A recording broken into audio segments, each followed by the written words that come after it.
मृत्युञ्जयाय रुद्राय नीलकण्ठाय शम्भवे अमृतेशाय शर्वाय महादेवाय ते नमः।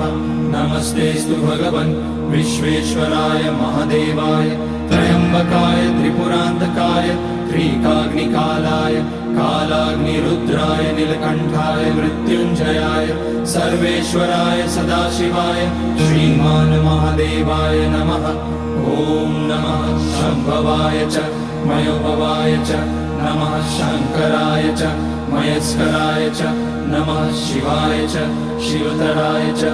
ॐ त्र्यम्बकं यजामहे सुगन्धिं पुष्टिवर्धनम् उर्वारुकमिव बन्धनान् मृत्योर्मुक्ष्यमामृतात्।